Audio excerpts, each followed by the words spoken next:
మనం అనంతం నుంచి పరిమితంలోకి దిగి వచ్చాం.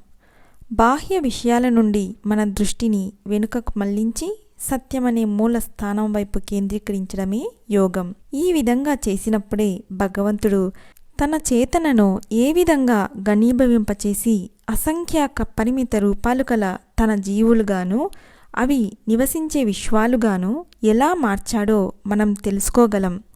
ఆయన సృష్టించిన వాటన్నింటిలోకి మానవ శరీరమే చాలా సంక్లిష్టమైనది.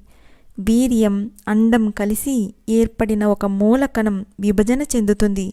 ఆ విధంగా అనేకసార్లు విభజన చెందుతూ తన చుట్టూ కోటాను కోట్ల కణాలను నిర్మించుకుంటూ దివ్య ఆత్మ చైతన్యానికి నిలవైన దేహాలయాన్ని సృష్టిస్తుంది. ఒక్క గ్రాము మాంసంలో ఎంత శక్తి దాగి ఉందో మీరు తెలుసుకోవడం లేదు. ఆ శక్తి విడుదల లెక్కలేనన్ని ఎలక్ట్రాన్లను ఆకాశంలోకి చాలా దూరం వెదజల్లుతుంది.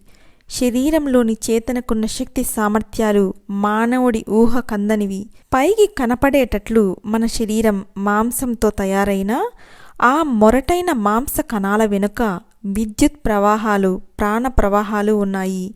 ఈ సూక్ష్మ శక్తుల వెనక ఆలోచనలు, తెలివితేటలు ఉన్నాయి. ఆలోచన అంతులేనిది. ప్రపంచం సృష్టి అయినప్పటి నుండి ఊహించలేని సంఖ్యలో ఆలోచనలు ఈథర్ అనగా ఆకాశంలో ప్రయాణం చేశాయి. మనం వాటిని లెక్క కట్టలేం. కానీ మీ ఒక జీవిత కాలంలో ఎన్ని ఆలోచనలు, భావనలు మీరు వ్యక్తం చేశారో చూస్తే ఒక అవగాహన వచ్చే అవకాశం ఉంది. అవి లక్షల్లో ఉన్నాయి. మీరు ఈ ఏడాది మొత్తం చేసిన ఆలోచనలను, కనీసం ఈరోజు చేసిన ఆలోచనలను గుర్తు తెచ్చుకోవడానికి ప్రయత్నించండి. ప్రతి మానవుడు లెక్కకురాని గత యుగాలన్నింటిలోనూ చేసిన మొత్తం ఆలోచనలు అన్నింటినీ పరిగణనలోకి తీసుకోండి. భగవంతుడికి అవన్నీ తెలుసు. కనీసం ప్రకృతిలో జరిగే సూక్ష్మగోచరమైన విషయాలని మనస్సు గ్రహించలేదు. ఈ మందిరంలో లైట్లు వెలగడానికి విద్యుచ్ఛక్తి కోసం ఎన్ని ఎలక్ట్రాన్లు వేగంగా తిరుగుతూ ప్రవహిస్తున్నాయో తెలుసా? కోటాను కోట్ల ఎలక్ట్రాన్లు కలిసి నాట్యం చేస్తూ మీరు చూస్తున్న వెలుగుగా తయారయ్యాయి.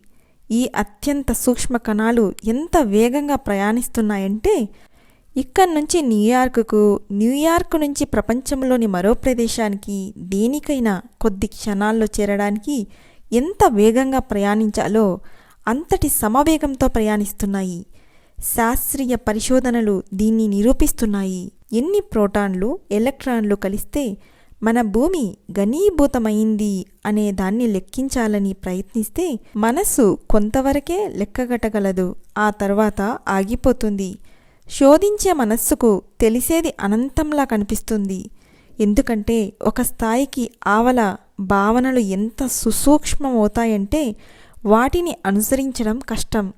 మనస్సు చొచ్చుకుపోలేని ఆ స్థాయి నుండి భగవంతుడు తన సారవంతమైన ప్రకాశాన్ని ప్రవహింపచేస్తాడు. ఈ పరిమిత సృష్టిని నిర్మాణం చేసే వివేకవంతమైన విశ్వస్పందన అది. Thank you.